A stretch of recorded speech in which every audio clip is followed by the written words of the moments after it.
하루에 일정 이상 현금을 입금하거나 출금을 하게 되면은 자동으로 이제 국세청에 통보가 되는 그런 시스템이 있어요. 일단 이제 세무조사가 시작이 되면은 이제 세무조사 받는 개인의 모든 통장 이체 내역을 다 조사를 받게 돼요. 그 과정에서 현금 입금 내역뿐만이 아니라 뭐 그 가족 간의 계좌 이체 내역이라든지 그런 사실까지 몽땅 이제 조사를 해서 자칫하다가는 엄청나게 큰 세금 폭탄을 맞을 수도 있습니다.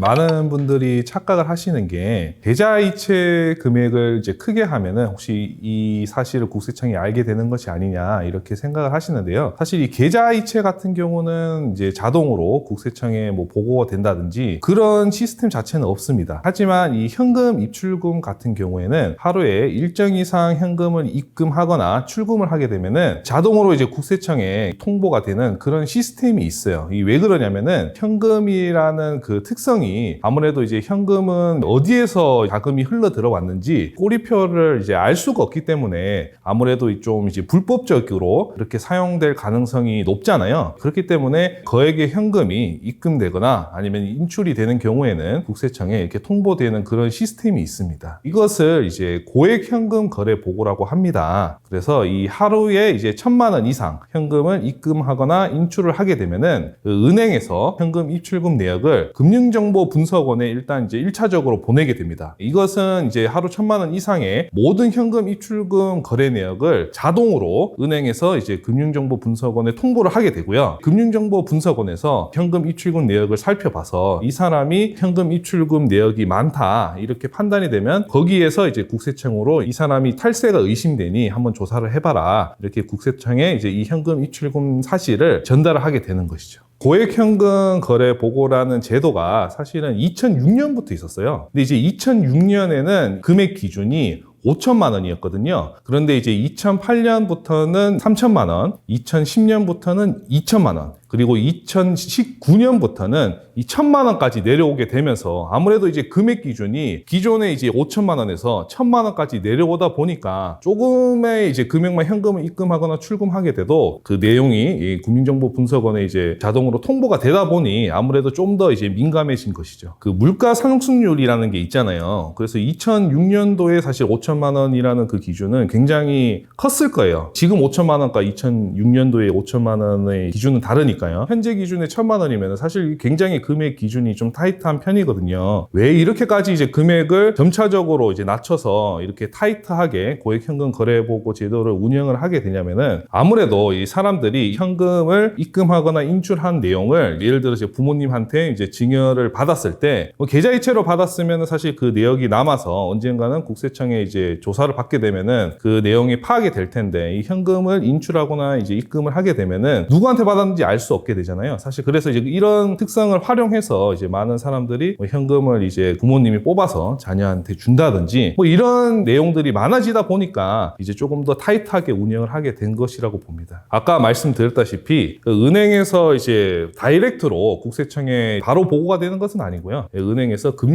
금융정보분석원이라는 이 기관을 거쳐서 국세청에 이제 통보가 되는데 아무래도 이제 국세청 같은 경우는 이 현금 입출금 내역을 좀 탈세에 활용을 한 것이라고 이렇게 좀 편견을 가질 수밖에 없어요. 그래서 국세청은 이러한 이제 현금 입출금 내역을 활용을 해서 실제로 세무조사 등을 통해서 많은 세금을 추징하고 있습니다. 통계에 따르면은 연간 2조 원 이상 그리고 1만 건 이상의 세금을 추징하고 있다고 합니다. 물론 우리가 살면서 어쩌다가 하루에 1,000만 원 이상 현금을 입금을 할 수도 있어요. 이 하루 1,000만 원 이상 현금을 딱 한 번 했다고 해서 국세청에서 세무조사가 나온다거나 그러진 않습니다. 그런데 이제 아무래도 그 금액 이제 누적된 금액이 뭐 1억 이상 넘는다든지 뭐 그렇게 되면 사실 평범한 사람들이 이 현금을 1억 이상 이제 입금을 할 일은 없잖아요. 평범한 사람들이 1억 이상 현금을 보유할 일도 거의 없기 때문에 이때는 이제 아무래도 국세청에서 탈세를 의심해서 세무조사 나올 가능성이 높아진다는 거죠. 금융정보분석원에서 그 현금 입금 내역이 많은 사람들 위주로 해서 그 사람 탈세가 의심되니 국세청에 조사를 한번 해봐라 이렇게 먼저 이제 그 자료를 통보를 하는 경우도 있고, 반대로 이제 국세청에서 이 사람이 뭔가 이제 뭐 고가의 부동산을 취득했다든지 이런 자금 출처가 의심스러워서 반대로 이제 금융정보분석원에 한번 이 사람의 현금 입출금 내역을 좀 보내달라 이렇게 먼저 요청을 하는 경우도 있습니다. 물론 이제 하루에 1,000만 원 미만으로 입금하거나 인출을 하게 되면은 당장에는 정보가 자동으로 금융정보분석원에 통보가 되진 않겠죠. 그런데 이제 여러분 생각을 한번 해보세요. 만약에 이 1,000만 원 미만으로 뭐 예를 들어서 하루에 900만 원씩 100일 동안 현금을 입금을 한다고 우리가 생각을 해보면은, 그러면 그 금액이 무려 9억이나 되잖아요. 뭐 그렇게 해서 이 고액 현금 거래 보고를 피할 수 있으면은 제도 자체가 사실상 무용지물이 되겠죠. 그래서 또 이제 이런 케이스를 또 잡아내기 위해서 의심거래 보고라는 제도도 있습니다. 이 의심거래 보고라는 제도는 은행에서 이제 자체적으로 판단을 하는 것인데요. 금액 기준은 이제 뭐 법적으로 정해진 것은 없는데, 은행에서 이제 자체적으로 판단해서 이 사람이 하루 1,000만 원 미만으로 현금을 입금하거나 인출을 했지만은 그 금액이 달이라든지 연간으로 봤을 때 뭐 1억 이상 넘어간다거나 좀 과중하다, 뭔가 좀 의심스럽다고 생각이 되면은 그때는 이제 은행에서 자체적으로 판단을 해서 금융정보분석원에 통보를 하게 돼요. 그런데 이 의심거래 보고를 은행에서 제대로 하지 않으면은 은행 이제 임직원분들이 처벌을 받게 되거든요. 그래서 사실 이 의심거래 보고를 운영하는 금액 기준이 굉장히 타이트하다고 보시면 됩니다.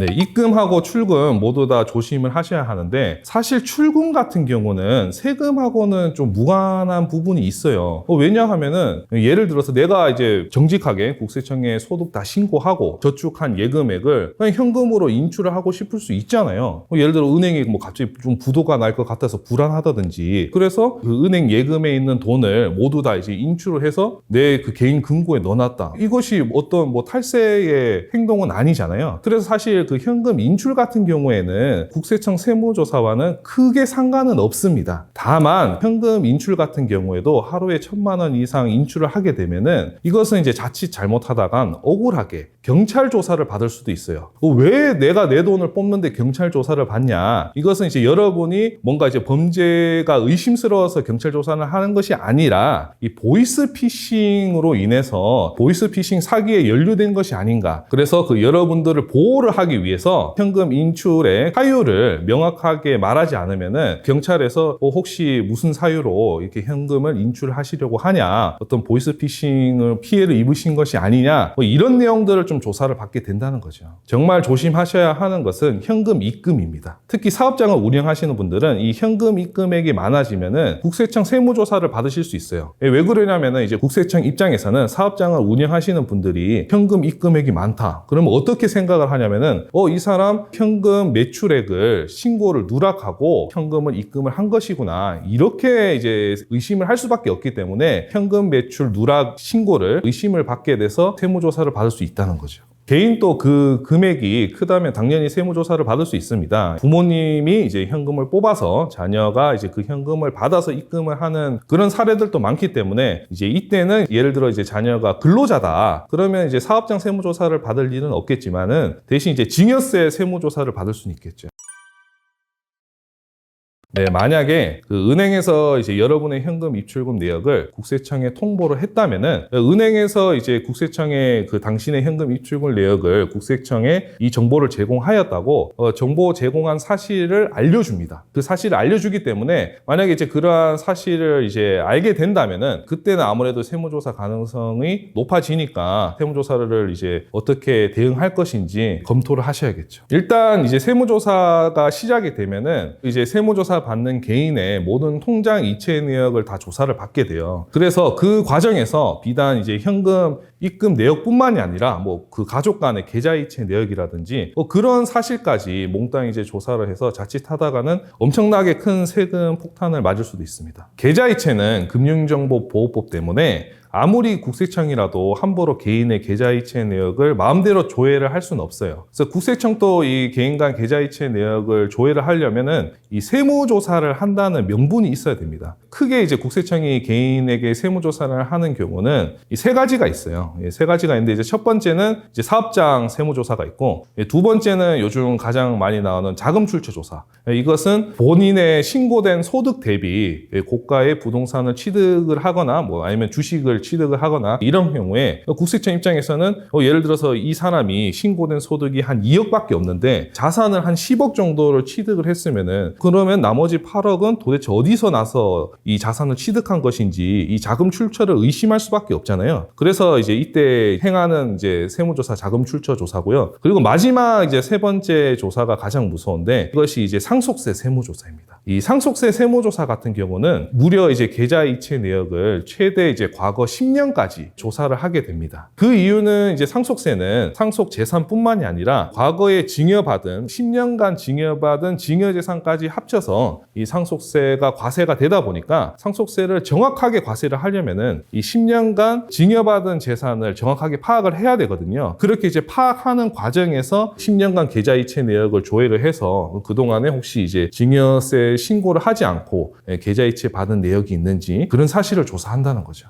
만약 이제 한 번이라도 국세청의 세무조사를 받게 되면은 당연히 이제 그 세무조사 받은 내역은 국세청 전산에 기록이 됩니다. 뭐 쉽게 말해서 어떻게 보면 뭐 블랙리스트에 등록이 된 걸 수도 있고, 그래서 한 번 또 이제 세무조사 받으신 분들이 재차 또 세무조사를 받을 확률도 상당히 높아요. 왜냐하면 이제 한 번 이렇게 탈세를 한 그 이력이 있으니까 또 나중에 또 언젠가 또 한 번 더 이렇게 탈세를 할 수 있다는 그런 이제 가능성이 높다는 거죠. 그래서 한 번 세무조사를 받았다면은 이것이 끝이 아니라 앞으로도 또 언젠가는 또 세무조사를 나올 수가 있기 때문에 항상 조심하셔야 됩니다. 네, 가장 이제 의도치 않게 세무조사를 받는 경우가 요즘에는 아무래도 자금 출처 조사예요. 특히 이제 부동산 가격이 이제 최근 몇 년간 급등을 했잖아요. 그래서 아무래도 이제 부동산을 취득을 하게 되다 보면은 자금이 많이 들어갈 텐데 그 자금의 이제 출처가 불분명하다면은 이런 이제 자금 출처 조사를 최근에 굉장히 많이 하고 있습니다. 그래서 어떤 고가의 부동산을 취득을 하시기 전에 내가 국세청에 신고된 소득이 어느 정도인지 한번 파악을 해보시고 내가 이제 국세청에 신고된 소득 대비해서 너무 이제 고가의 부동산을 취득을 하게 되면 아무래도 이제 자금 출처 조사가 나올 가능성이 있으니까 그럴 때는 이제 부동산 취득을 아무래도 조금 미루거나 아니면은 조금 좀 저가의 부동산을 취득하시는 게 세무조사를 피할 수 있는 방법이 되겠죠. 세무조사를 받는다고 해서 무조건 거액의 세금이 추징되는 것은 아니에요. 세무조사 받는 과정에서 억울하게 내가 아무런 잘못이 없는데도 세무조사를 받는 경우도 있습니다. 그래서 그런 경우에는 이제 그 세무대리인을 잘 선임을 하셔서 어떤 내가 이제 벌어들인 소득이라든지 이런 사실들을 잘 증명을 한다면은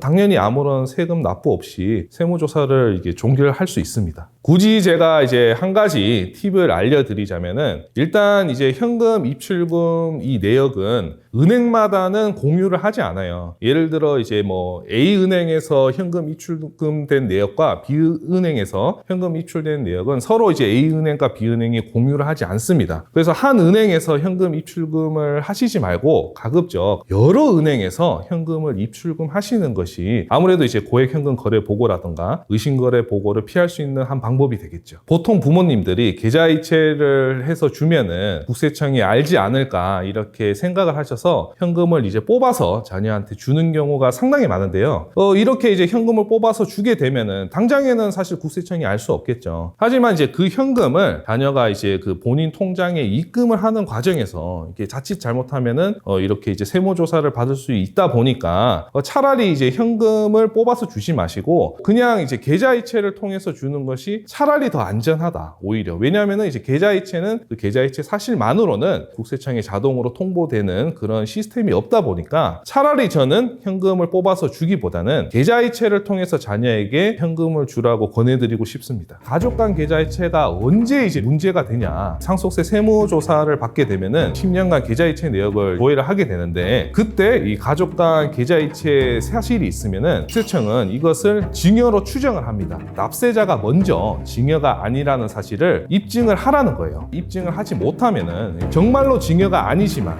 억울하게 증여세를 과세될 수가 있는 겁니다. 그래서 여러분들에게 이제 한 가지 팁을 드리자면은 제 유튜브 영상 중에서도 가장 많이 조회수가 나온 게 이 가족 간 계좌이체예요. 그만큼 이제 많은 분들이 가족 간 계좌이체를 많이 하시고 또 관심이 많은 부분이고 해서 사실 이 가족 간 계좌이체는 뭐 대한민국 국민 누구나 다 하는 거죠. 이 가족 간 계좌이체를 한다는 뭐 사실만으로 뭐 범죄거나 탈세행위가 아니기 때문에 이것 자체로는 아무런 문제가 전혀 없습니다. 하지만 이 가족 간 계좌이체가 언제 이제 문제가 되냐? 주로 이제 문제가 되는 경우는 이 상속세 세무조사일 때예요. 상속세 세무조사를 받게 되면은 10년간 계좌이체 내역을 이제 조회를 하게 되는데 그때 이 가족 간 계좌이체 사실이 있으면은 일단 이제 국세청은 이것을 증여로 추정을 합니다. 증여로 추정을 한다는 것은 국세청은 일단 그 가족 간 계좌이체를 증여로 볼 테니까 납세자가 먼저 증여가 아니라는 사실을 입증을 하라는 거예요. 우리가 예를 들어서 어떤 범죄에 연루가 돼서 경찰 조사를 받게 된다든지 이런 경우에 어떤 경찰에서 우리가 범죄를 저질렀다는 명확한 증거가 이제 있지 않으면은 그 무죄 추정의 원칙에 따라서 개인에게 죄를 묻기가 어렵잖아요. 하지만 세법에서는 이런 무죄 추정의 원칙이 통하지가 않습니다. 실제로 이 가족 간 계좌이체가 증여가 아니더라도 증여가 아니라는 사실을 입증을 하지 못하면은 국세청에서는 증여로 봐서 증여세와 상속세를 과세를 하게 되는 것입니다. 실제로 이제 억울한 사례를 예를 들어 드리자면은 근로자 같은 경우에는 이 신용카드를 많이 쓰면은 소득공제를 받을 수 있거든요. 그래서 이 신용카드 소득공제를 많이 받기 위해서 부모님의 생활비까지 본인의 신용카드로 결제를 하는 거죠. 이렇게 이제 결제를 하고 나서 부모님이 이제 쓰신 생활비를 계좌이체로 이제 정산을 받는 거예요. 이것은 이제 부모님이 쓰신 카드 결제비를 내가 이제 부모님한테 정산을 받은 것이니까 증여가 아니잖아요. 그런데 증여가 아니지만은 나중에 이 상속세 세무조사에서 이런 이제 계좌이체 내역이 보이면은 국세청은 이것을 증여로 추정을 한다는 거죠. 그래서 여기서 납세자가 이 사실이 증여가 아니라는 것을 제대로 입증을 하지 못하면은 정말로 증여가 아니지만 억울하게 증여세를 과세될 수가 있는 겁니다. 이 실무적으로 증여가 아니라는 사실을 입증하는 것이 사실 굉장히 어려워요. 그래서 여러분들에게 이제 한 가지 팁을 드리자면은 계좌이체를 할 때 우리가 이체 메모를 남길 수 있거든요. 이 이체 메모를 남기는 것입니다. 이 이체 메모에 예를 들어 생활비 정산이라면 이 생활비 정산이라고 이체 메모를 표기하고 이체를 받으시는 거죠. 그리고 이제 그에 대한 신용카드 결제 내역이라든지 아니면 부모님과 나오는 문자 내용이라든지 이런 것이 도움이 될 수 있어요. 그래서 그냥 단순하게 부모님과 생활비 정산을 하지 말고 부모님이 자녀에게 언제 얼마 쓴 카드비 쓴 거 이것을 정산하기 위해서 너에게 계좌이체를 했다. 이런 식으로 좀 문자까지 남겨놓는다면은 나중에 시간이 흘러서라도 증거 자료들이 충분하니까 이때는 이제 증여가 아니라는 사실을 입증하기가 훨씬 수월하겠죠. 원칙적으로는 금액 여부를 떠나서 전부 다 증여에 해당이 되겠지만은 이게 또 이제 실무적으로는 국세청 직원분들도 이제 결국 그분들도 이제 본인 일 때문에 하는 업무다 보니까 이렇게 몇만 원 되는 이제 소액의 금액까지 이렇게 시시비비를 가지지는 않습니다. 그래서 이제 실무적으로는 보통 이제 100만 원 이하의 금액들은 크게 문제를 삼고 있지는 않습니다. 그런데 이제 또 이제 금액들이 누적이 돼서 예를 들어 뭐 몇천만 원 이상 된다거나 그럴 때는 또 문제가 될 수 있겠죠. 부모가 자녀에게 주는 돈이 모두가 증여세 과세 대상은 아닙니다. 부모는 자녀를 부양할 의무가 있잖아요. 그래서 이제 부양 의무가 있는 자녀에게 지급하는 생활비라든지 교육비는 증여세 과세 대상이 아니에요. 그래서 자녀에게 예를 들어서 교육비로 10억을 쓴다고 해도 증여세가 한 푼도 나오지 않습니다. 그래서 아무래도 이 부자분들이 자녀에게 이 교육비를 아낌없이 쓰시지 않나 그런 생각이 들고요. 아무리 생활비라고 하더라도 증여세가 과세되는 경우도 있습니다. 생활비가 증여세가 과세가 되지 않으려면은 이 두 가지 조건이 있어야 돼요. 일단 이 첫 번째는 생활비로 전부 다 써야 됩니다. 뭐 용돈이면 용돈으로 다 써야 된다는 거죠. 예를 들어서 이제 부모님이 자녀에게 월 100만 원씩 용돈을 줬어요. 그럼 자녀가 이제 이 돈으로 흥청망청 맛있는 거 먹고 옷 사 입고 이런 것에 다 썼다면은 그것은 이제 용돈으로 다 썼으니까 증여세가 과세가 되지 않습니다. 하지만 자녀가 이 용돈을 아껴서 저축을 한 다음에 이 저축한 돈으로 주식을 산 거예요. 그렇게 자녀가 용돈을 모아서 이 주식 같은 자산을 취득을 하게 되면은 이때는 이것은 증여세 과세 대상이 돼요. 그래서 부모에게 받은 이 생활비나 뭐 용돈이나 이런 것들을 자녀가 모아서 자산을 취득을 하게 되면은 이때는 증여세가 과세가 됩니다. 그리고 두 번째로는 생활비를 받는 자녀가 소득이 없어야 돼요. 이런 경우 많아요. 자녀가 직장을 다니면서 돈을 벌고 있는데 부모님 입장에서는 자녀가 직접 번 돈을 다 모아서 저축을 해서 내 집 마련을 좀 빨리 하시기를 원하실 거예요. 그래서 이제 부모님이 생활비를 다 지원을 해줄 테니까 네가 번 돈은 다 저축을 해서 내 집 마련하는데 보태라 이렇게 하실 수 있잖아요. 하지만 이때는 자녀가 본인의 소득이 있기 때문에 자녀가 이제 자급자족을 할 수가 있거든요. 그렇기 때문에 자녀가 소득이 있을 때는 더 이상 이제 부모에게 자녀를 부양할 의무가 없는 것입니다. 자녀를 부양할 의무가 없는데도 이렇게 생활비를 주게 된다면은 그것은 이제 증여세 과세 대상이 되겠죠. 만약 이제 운이 좋아서 10년 훨씬 전에 이제 사실 부모님한테 몰래 계좌이체를 받고 증여세 신고를 안 했는데 그 이후로부터 10년이 지난다면은 이것은 사실 상속세 세무조사에서도 발견되기가 어려워요. 그래서 어떻게 보면 뭐 운이 좋다고도 할 수가 있겠죠. 하지만 이제 여러분들이 간과하시면 안 되는 것이 이 상속세 세무조사는 언제 일어날지 알 수가 없어요. 부모님이 언제 돌아가실지 이 미래를 예측을 할 수 없기 때문에 부모님이 갑자기 돌아가시게 되면은 예상치도 못하게 갑자기 세무조사를 받으실 수도 있는 겁니다. 물론 지금 현재 부모님이 건강하셔서 지금 당장 이제 계좌이체를 받고 부모님이 10년 훨씬 지난 다음에 돌아가시면은 이 사실을 국세청이 알지 못할 수도 있습니다. 하지만 이제 본인 예상과 달리 부모님이 갑자기 돌아가시게 되면은 나중에 이 사실이 이제 세무조사를 통해서 밝혀지게 되잖아요. 그러면 그때는 증여세 본세뿐만이 아니라 가산세까지도 내야 돼서 엄청난 세금 폭탄을 내야 될 수도 있어요. 예를 들어서 본인이 5억의 현금을 계좌이체를 받고 증여 신고를 하지 않았어요. 그러면 이때는 5억에 대해서 증여세 본세가 한 8천만 원 정도 나오게 되는데 여기에 이제 가산세를 추가로 더해서 납부를 하셔야 됩니다. 가산세에는 이 두 가지 종류가 있는데요. 이제 첫 번째는 무신고 가산세입니다. 무신고 가산세는 본세의 20%고요. 그다음 이제 두 번째로 무서운 것이 납부지연 가산세인데요. 이 납부지연 가산세는 쉽게 말해서 세금을 원래 내야 할 시기보다 늦게 냈으니까 이자 성격으로 해서 납부지연 가산세를 내라는 것입니다. 그런데 이 납부지연 가산세 이자율이 무려 8%예요. 그래서 예를 들어서 내가 8년 전에 증여받은 사실이 밝혀지게 되면은 이 납부지연 가산세가 무려 64%가 나오는 것이죠. 그래서 이 64%에 무신고 가산세 20%까지 포함되면은 거의 이제 뭐 80% 이상의 가산세를 내야 되는 것입니다. 그래서 거의 본세 가까이에 또 이제 가산세를 내게 돼서 원래 내야 될 세금의 2배 가까이를 낼 수도 있으니까 가급적 이제 부모님의 재산이 많으신 분들은 무신고하지 마시고 성실하게 증여 신고하시는 것이 좋겠습니다.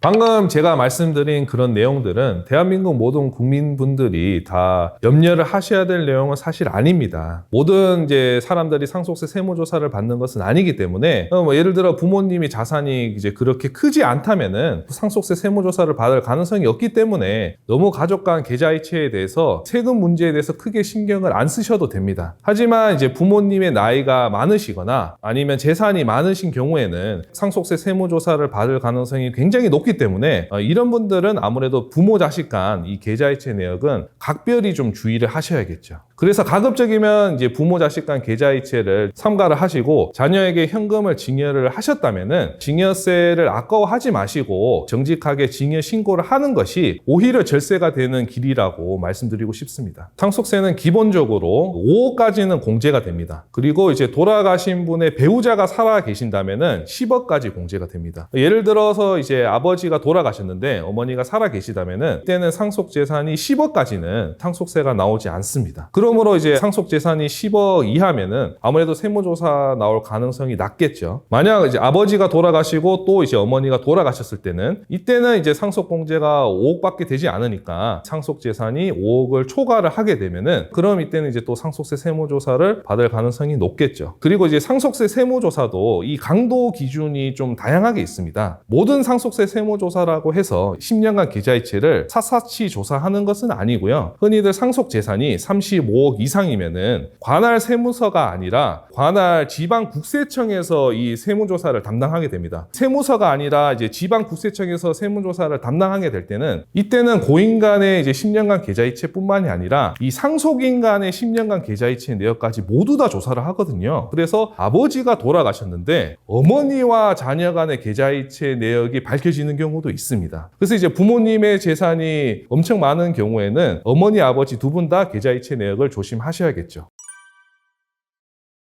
세법에서도 1세대 1주택자에게는 취득세도 중과가 되지 않고 양도세도 이제 양도가액 12억 이하까지는 비과세를 해주고 이런 여러 가지 세금 혜택을 주기 때문에 사실 이제 1주택만 보유하신다면은 세금 걱정을 크게 하실 필요는 없어요. 그런데 이제 1주택자분들이 세금 폭탄을 맞게 되는 경우는 내가 이제 1세대 1주택인 줄 알았는데 알고 보니까 1세대 2주택이든 3주택에 해당이 돼서 양도세 비과세를 못 받는다든지 아니면은 취득세가 중과돼서 취득세가 8% 12%의 취득세를 낸다든지 이런 경우가 종종 있습니다. 일단 이제 1세대 1주택이라는 개념을 잘 알기 위해서는 세대부터 잘 알아야 되는데요. 이 세대란 같이 이제 살고 있는 가족을 의미합니다. 이 가족의 범위에는 부모, 이제 자녀는 물론이고 배우자와 형제 자매까지 포함이 되는데요. 형제 자매가 해당이 되는지 모르는 분들이 많으세요. 형제 자매에는 나의 형제 자매뿐만이 아니라 배우자의 형제 자매까지도 포함이 됩니다. 그래서 이 형제 자매와 동일한 세대를 이루고 있는데 이 형제 자매가 취득한 주택 때문에 내가 주택을 취득하면서 취득세가 중과된다든지 양도세 비과세를 받지 못하는 사례가 종종 있고요. 그리고 이 세대 분리 기준이 취득세와 양도세가 다릅니다. 같은 세금인데도 이 세대 분리 기준이 다르기 때문에 많은 분들이 굉장히 큰 혼란을 겪고 계시는데요. 취득세에서는 세대 분리의 기준을 주민등록 등본상으로만 판단을 합니다. 내가 부모님과 함께 살고 있더라도 주민등록 등본상으로만 별도 세대로 분리를 하면은 이때는 각각 이제 별도 세대로 봐서 부모님과 나의 주택수가 합산이 되지 않지만 부모님과 내가 실제로 떨어져서 살고 있는데 예를 들면 이제 뭐 부모님의 건강보험료 때문에 부모님을 피부양자로 등록시키기 위해서 나의 주소로 전입신고하는 경우가 있어요. 이때는 나와 부모님이 별개로 살고 있지만은 주민등록 등본상으로는 동일 세대에 해당이 되거든요. 이때는 따로 떨어져 살고 있지만은 이 취득세에서는 부모님과 동일 세대로 봐서 부모님의 주택수까지 계산을 해서 취득세가 중과될 수 있기 때문에 각별히 주의하셔야 됩니다. 반면 양도세에서는 주민등록 등본상으로 부모님과 세대 분리가 되어 있다고 하더라도 실제로 부모님과 함께 거주를 한다면은 이때는 동일 세대로 봐서 부모님의 주택수를 계산을 해서 양도세 비과세 여부를 판단을 하는데요. 실제로 이제 부모님과 자녀가 함께 거주를 하다가 자녀가 이제 본인의 주택을 양도세 비과세로 받기 위해서 양도일 직전에 이제 부모님과 주민등록 등본상으로 이렇게 세대 분리를 하였어요. 당연히 이제 주민등록 등본상으로 세대 분리를 하면은 세대 분리가 인정이 되어서 이 양도세 비과세를 받을 줄 알았는데 국세청에서는 이 양도일 직전에 세대 분리를 한 것을 의심스럽게 여긴 것이죠. 그래서 실제로 세대 분리를 한 것이 맞냐, 같이 거주한 것이 아니냐, 그런 사실들을 조사한 결과 함께 거주한 사실이 발견이 돼서 이 양도세 비과세를 못 받고 그에게 이제 양도세 수억 원을 낸 사례가 있었습니다. 그러면 여러분들이 이렇게 생각하실 거예요. 아니 국세청이 CCTV로 뭐 확인할 것도 아니고 어떻게 부모님과 자녀가 실제로 거주하는지 따로 거주하는지 어떻게 판단을 할 것인가. 여기에는 여러 가지 증거 자료를 통해서 객관적으로 판단을 할 수가 있습니다. 우선 첫 번째로 통신기지국 조회예요. 통신기지국 조회를 통해서 부모 자녀의 통신기지국 조회를 하게 되면은 부모님과 자녀가 어디에 거주했는지를 알 수가 있거든요. 그리고 두 번째로 신용카드 사용 장소를 통해서도 이러한 사실을 파악할 수 있습니다. 자녀가 위장 전입한 장소에서 신용카드가 결제된 것이 아니라 부모님과 이제 함께 거주한 장소에서 신용카드가 결제된 사실들이 발견이 되면은 이러한 증거들을 통해서 부모님과 함께 거주하고 있다는 사실을 입증할 수 있기 때문에 단순히 주민등록 등본상으로 세대 분리를 했다고 해서 세대 1주택 비과세를 받을 수 있다고 생각을 하시면 큰 세금 폭탄을 맞을 수 있다는 점 주의하시기 바랍니다.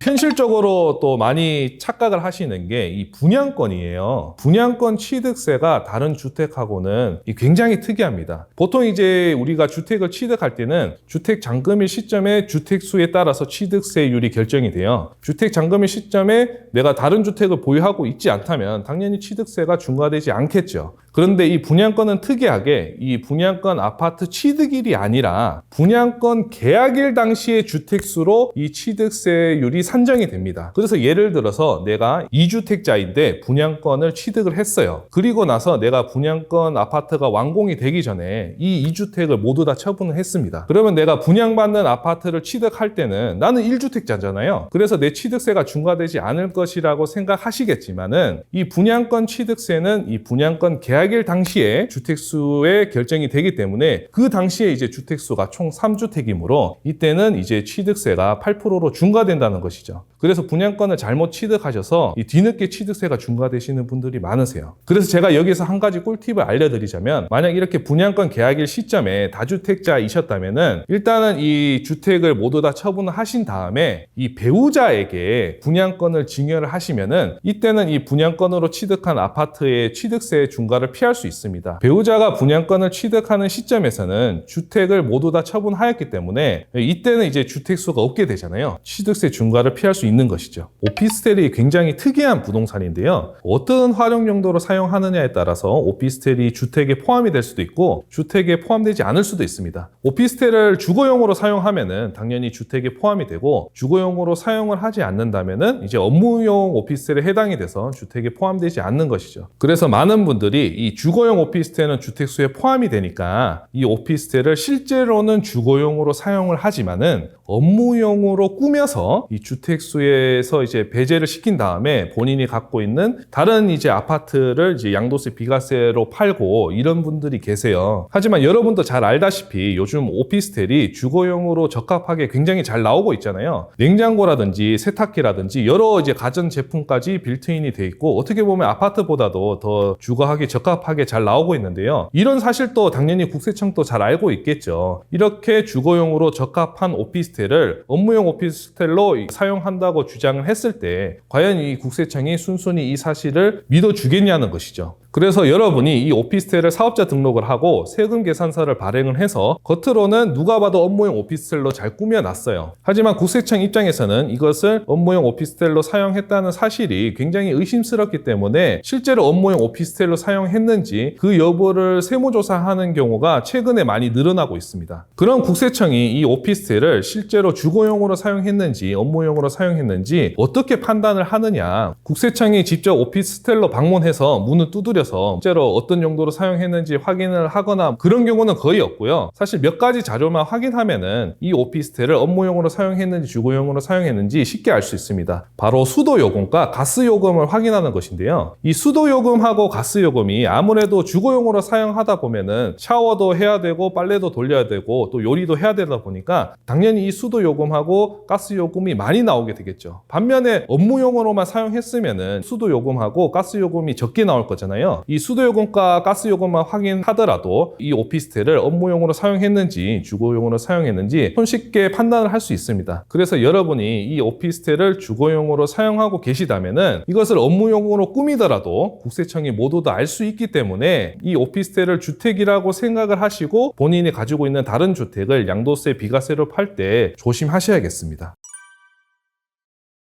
24년에 부동산 세금 관련해서 바뀌는 개정사항은 사실 큰 내용은 없습니다. 제가 요약해서 알려드리면은 한 3가지 정도가 될 것 같아요. 우선 이제 첫 번째는 출산 장려 취득세 감면입니다. 출산을 장려를 하기 위해서 24년부터 25년 사이에 출산을 하신 분들이 본인이 이제 거주할 주택을 1세대 1주택으로 취득을 하면은 500만 원을 한도로 취득세를 감면받으실 수 있습니다. 두 번째는 양도세 중과 유예인데요. 양도세 중과세는 조정 대상 지역에 있는 주택만 해당이 됩니다. 현재 조정 대상 지역은 강남 상구와 용산구 외에는 모두 다 비조정 지역이므로 해당 사항이 없어요. 강남 상구 및 용산구의 주택만 양도세 중과세에 해당이 되는데요. 이 양도세 중과세가 24년 5월까지 유예가 되었어요. 그런데 이 24년 5월까지 유예가 되었던 이 양도세 중과세를 1년 더 연장을 해서 25년 5월까지 양도세 중과세가 유예가 이제 되도록 개정이 되었습니다. 세 번째는 간주임대료 이자율 인상입니다. 이 간주임대료라는 것은 월세가 아니라 전세보증금을 받았을 때 과세가 되는 것인데요. 모든 사람에게 해당되는 것은 아니고 부부 합산 3주택자 이상인 분들만 이 간주임대료가 과세가 되게 됩니다. 세입자에게 월세 대신 이제 무이자로 전세 보증금을 받았기 때문에 진짜 소득만큼 임대료가 발생한 것으로 간주를 해서 이 간주임대료라고 하는데요. 이 간주임대료는 이제 전세보증금의 이자율을 곱해서 계산을 하게 됩니다. 원래는 이 이자율이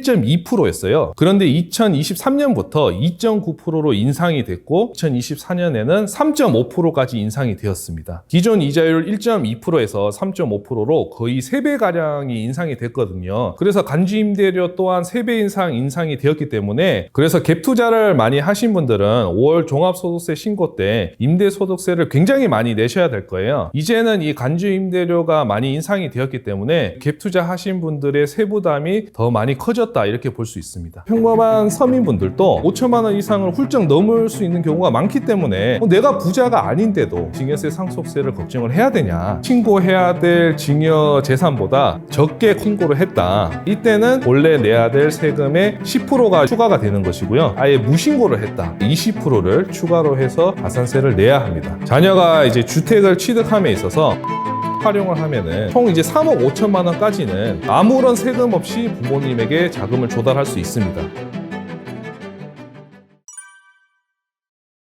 증여세는 국세청에서 자동으로 부과를 하는 것이 아니라 납세자가 자진해서 증여세를 신고 납부를 해야 됩니다. 그래서 이제 증여를 받았을 때는 증여를 해준 사람이 아니라 증여를 받는 사람이 신고를 해야 되고요. 신고 기한은 증여받은 일의 말일로부터 3개월 내입니다. 제가 어떤 증여세나 상속세 이런 영상을 올릴 때면은 많은 분들이 좀 화를 내시더라고요. 왜 내가 번 돈으로 내 자식한테 물려준다는데 왜 세금을 내냐. 많은 분들이 이렇게 화를 내시는 이유는 크게 3가지예요. 일단 첫 번째는 본인이 소득세를 다 내고 착실하게 모으신 재산으로, 이미 세금을 한번 내고 모은 재산으로 자녀에게 물려주는 건데 이때 또 세금을 내야 되니까 이중으로 세금을 내야 되는 것이 아니냐. 그래서 이제 좀 화를 내시는 거고, 두 번째는 이 우리나라 증여세 상속세율이 거의 세계 1위입니다. 예, 무려 최고 세율이 50%이기 때문에 이 세금이 너무 과하다는 거죠. 세 번째는 기본적으로 공제되는 금액이 있어요. 상속세든 증여세는 공제되는 금액이 있는데 공제되는 금액이 10년 이상 바뀌지가 않고 있습니다. 특히 이제 증여세 같은 경우에는 부모 자식 간에 5천만 원까지는 증여공제가 돼서 증여세가 나오지 않는데요. 증여공제 5천만 원 금액이 지금 10년이 넘었습니다. 그런데 이 10년 동안 물가 상승률은 엄청나게 올라왔잖아요. 그런데도 불구하고 이 증여공제 금액은 그대로다 보니까 이제는 평범한 서민분들도 자녀가 결혼을 한다든지 이럴 때 자녀에게 전세 자금을 보태준다거나 이런 경우에 5천만 원 이상을 훌쩍 넘을 수 있는 경우가 많기 때문에 평범하신 분들도 이제 증여세를 걱정을 해야 되다 보니까 내가 부자가 아닌데도 왜 증여세 상속세를 걱정을 해야 되냐, 많은 분들이 화를 내시는 거죠. 그래서 제 개인적인 입장으로도 물론 증여세 상속세 가 필요는 해요. 증여세 상속세가 없다면은 아무래도 잘 사는 사람들만 부를 세습을 해서 잘 살게 되고 못 사는 사람들은 계속 못 살게 되는 상황이 발생을 하겠죠. 그래서 증여세 상속세가 필요는 합니다만은 문제는 너무 과하다는 거죠. OECD 국가 중에서도 증여세나 상속세가 없는 국가들이 굉장히 많거든요. 그런데 이제 우리나라 같은 경우에는 워낙 이 상속세 증여세 부담이 크다 보니까 부담감을 좀 줄여줘야 되지 않나, 그런 생각을 하게 됩니다.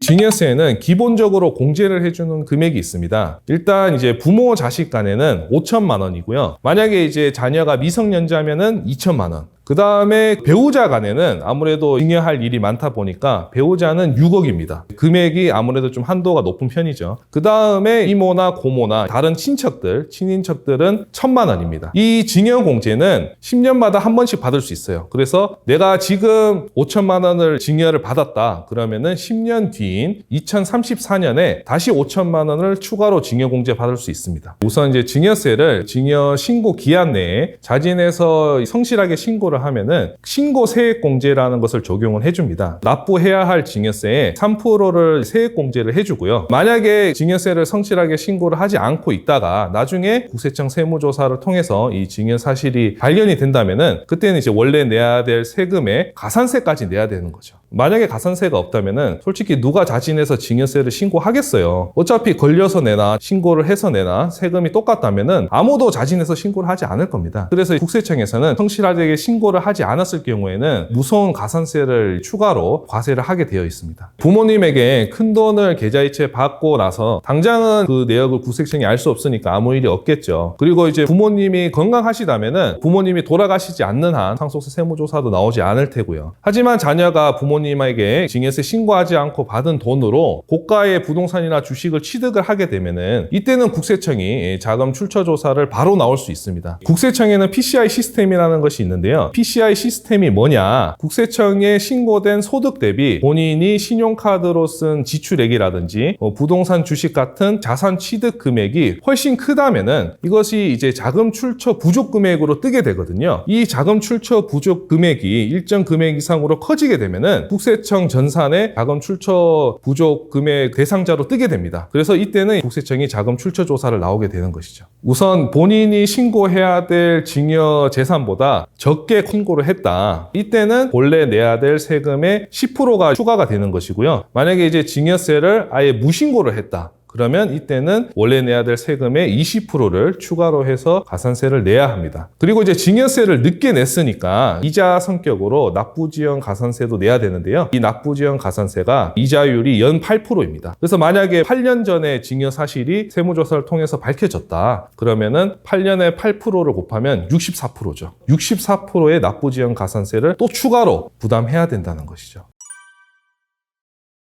최근 저출산 때문에 사회적으로 많은 이슈들이 있잖아요. 그래서 정부에서 저출산 문제를 해결하기 위해서 혼인하거나 출산하는 사람들에게 추가적으로 증여공제를 적용해주는 법안이 새로 개정이 되었습니다. 이것을 혼인출산 증여공제라고 하는데요. 혼인부터 살펴보자면 혼인신고일 기준으로 해서 과거 2년 그리고 혼인신고일 이후 2년 총 4년의 기간 동안에 증여를 받게 되면은 기존 증여공제 5천만 원에 추가로 1억을 더 증여공제를 받을 수 있습니다. 그러니까 이제 총 1억 5천만 원까지 증여공제를 받을 수 있는 거죠. 또 출산의 경우에는 출산일로부터 2년 안까지 증여를 받게 되면은 이 출산 증여공제를 받을 수 있습니다. 출산의 경우에는 혼인과 달리 출산 이후에 2년 동안만 증여받는 것만 추가로 1억이 공제가 됩니다. 그리고 이 혼인출산 증여공제는 혼인하거나 출산할 때마다 1억씩 증여공제 되는 것이 아니라 살아생전 딱 한 번만 증여공제가 됩니다. 그래서 딱 한 번만 1억 추가 공제가 되니까 이 1억 추가 공제 되는 것을 잘 활용하셨으면 좋겠습니다.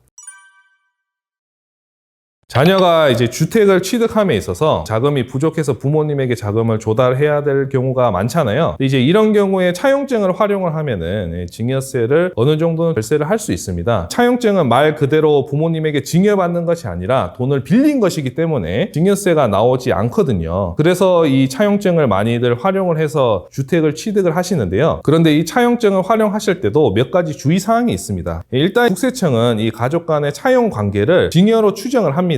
그래서 국세청에게 이 차용 사실을 인정을 받으려면 여러 가지 증거 자료들이 필요를 해요. 첫 번째로 당연히 차용증을 잘 작성을 하셔야겠죠. 그 다음 이제 차용증보다 더 중요한 사실이 차용 금액에 따른 원리금 상환 내역이에요. 단순히 이 차용증 문서 하나만으로는 국세청에게 차용이라는 사실을 인정받기는 매우 어렵습니다. 그래서 국세청으로부터 차용을 쉽게 인정을 받으려면은 부모님에게 돈을 빌리고 나서 원리금을 매월 성실하게 잘 갚아 나가고 있는 행위를 보여줘야 됩니다. 그래서 이 차용증을 작성을 할 때는 이자 지급도 필요한데요. 이 세법상 이자율이 4.6%예요. 예를 들어서 이제 부모님에게 5억을 빌리게 되면은 4.6%의 이자율을 계산하게 되면은 1,300만 원의 이자를 지급을 해야 된다는 거죠. 그런데 부모님 입장에서는 반대로 자녀에게 이자를 지급을 받았으니까 이자 소득이 생기는 거잖아요. 그래서 부모님은 이 이자 소득에 대해서 이자 소득세를 납부해야 됩니다. 그런데 이 이자 소득세가 세율이 좀 높아요. 27.5%거든요. 그래서 이 27.5%의 이자 소득세가 누적이 되면은 오히려 차라리 증여세 내고 증여를 받는 것이 더 유리할 수도 있습니다. 그럼 어떻게 차용증을 활용을 해서 좀 절세를 할 수 있는 것이냐? 너무 큰 금액을 차용을 하지 말고 2억 정도만 차용을 하는 것이 좋은데요. 아까 이 차용증을 인정을 받으려면은 이자를 지급해야 된다고 말씀드렸잖아요. 그런데 이 2억을 차용을 할 때는 굳이 이자를 지급하지 않아도 됩니다. 우리가 이 세법상 이자율 4.6%로 계산된 이자 금액에서 연간 1,000만 원 이하의 금액은 이자를 지급하지 않더라도 증여세가 나오지 않아요. 그런데 이자를 지급하지 않는다면은 국세청에게 차용이라는 사실을 인정받기는 어렵다고 말씀드렸잖아요. 그래서 이자를 지급하는 대신에 원금을 분할해서 상환하는 것이죠. 예를 들어서 이제 2억을 차용을 한다면은 무이자로 차용을 하되 매월 50만 원씩 원금을 분할해서 상환하는 것입니다. 원금을 분할해서 상환을 한다면은 받는 부모님 입장에서는 이것은 이자가 아니죠.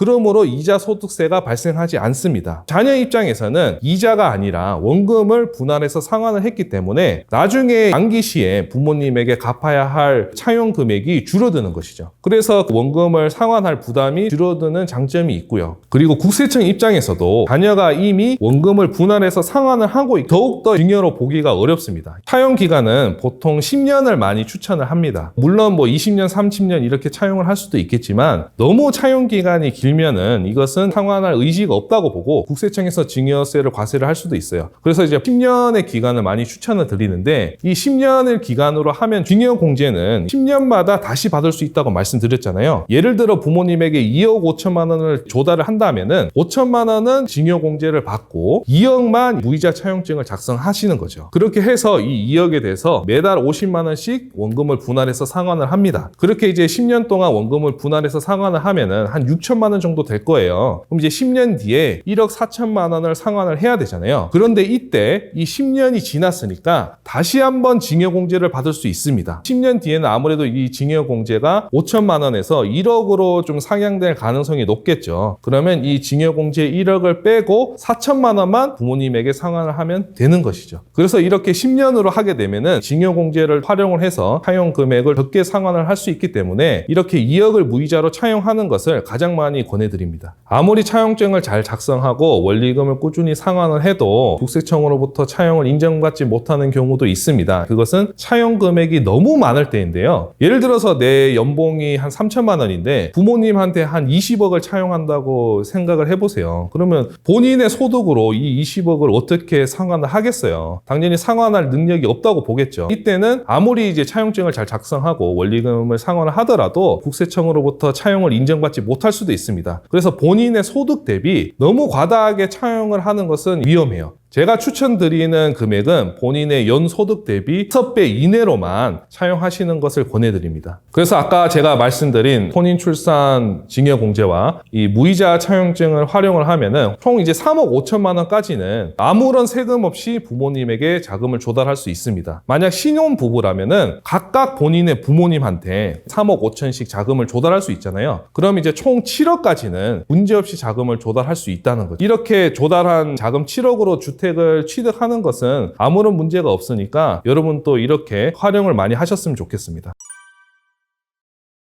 사실 현금 증여에 대한 절세 방법이 그렇게 다양하진 않은데요. 가장 간단한 방법을 알려드리자면은 현금 증여를 받으실 때는 최대한 여러 사람으로 분산해서 받는 것이 좋습니다. 예를 들어서 부모님에게 내가 5억을 증여를 받아야 된다면은 나 혼자 5억을 증여받지 말고 나와 배우자와 나눠서 2억 5천만 원씩 증여를 받는 것이 더 증여 절세가 돼요. 절세는 증여 재산 금액이 높을수록 세율이 높아지거든요. 근데 나 혼자 증여를 받으면은 아무 금액이 커지다 보니까 높은 증여세율이 적용이 되겠죠. 반면에 나와 배우자와 나눠서 증여를 받게 되면은 증여금액이 분산이 되다 보니까 더 낮은 증여세율이 적용이 되잖아요. 그래서 이때는 이제 절세가 된다는 거죠. 만약에 자녀가 있다 그러면은 나와 배우자와 내 자녀까지 1명이서 부모님에게 3등분으로 나눠서 증여를 받는 것이 가장 현금 증여를 절세할 수 있는 방법이 되겠습니다. 많은 분들이 현금을 증여를 받으시면서 너무 증여세를 함도 안 내려고 하세요. 그런데 어느 정도는 좀 증여세를 내고 증여받는 것이 사실은 이거에 도움이 많이 되거든요. 증여 재산이 1억까지는 세율이 10%에 불과합니다. 그래서 1억까지는 증여세를 내고 증여를 받는 것이 더 어떻게 보면 더 유리한 거예요. 증여세는 동일인으로부터 받는 10년간의 모든 재산을 다 합산을 해서 계산을 하거든요. 10년마다 이 증여세 계산이 초기화됩니다. 그래서 이 10년마다 적어도 2억 구간에 세율 10%의 낮은 증여세율까지는 증여세를 내고 현금 증여를 받는 것이 유리하다는 거죠. 이 사실을 몰라서 나중에 한 번에 큰 금액을 증여를 받게 되면은 이때는 이 높은 증여세율이 적용이 되다 보니까 아주 전부터 차근차근 조금씩 증여받는 것이 현금 증여를 절세할 수 있는 좋은 방법이 되겠습니다. 부동산 증여도 현금 증여와 마찬가지로 나 혼자 증여받기보다는 배우자와 증여받는다든지 다른 가족과 나눠서 증여받는 것이 당연세가 절세되는 첫 번째 방법이고요. 그리고 이제 부동산 증여에서 가장 중요한 것은 이 부동산 부동산 시가예요. 우리가 현금을 징여받을 때는 사실 이 현금 시가라는 것이 딱 정해져 있잖아요. 그런데 이 부동산을 징여받을 때는 이 부동산 시가가 굉장히 애매모호합니다. 세법에서는 부동산의 시가를 우선순위를 통해서 정하고 있어요. 가장 먼저 우선순위로 적용되는 것이 감정평가금액, 두 번째가 유사매매 사례가액, 세 번째가 공시가격입니다. 공시가격 같은 경우는 아무래도 이제 시가보다 한 30%나 40% 낮게 측정이 되어 있기 때문에 이 공시가격으로 부동산을 징여받는 것이 아무래도 증여세를 절세하는 것에 유리하겠죠. 토지나 상가 같은 경우는 유사매매 사례가액을 적용하기가 어렵거든요. 각 토지나 상가마다 모두 다 다르기 때문에 유사매매 사례가액이 적용이 어려워서 보통 토지나 상가를 이제 증여를 받을 때는 이 공시가격으로 증여를 받을 수가 있어요. 그래서 토지나 상가를 증여받는 것이 아파트를 증여받는 것보다는 증여세를 절세를 할 수가 있겠죠. 아파트 같은 경우는 아무래도 동일 단지 내에서 유사매매 사례가액 같은 것이 많기 때문에 유시가격보다 높은 가격으로 증여를 받을 수밖에 없습니다. 감정평가 금액 같은 경우는 이제 감정평가사가 아파트를 감정평가를 하는 것인데 이 감정평가사의 주관적인 의견이 들어가거든요. 그래서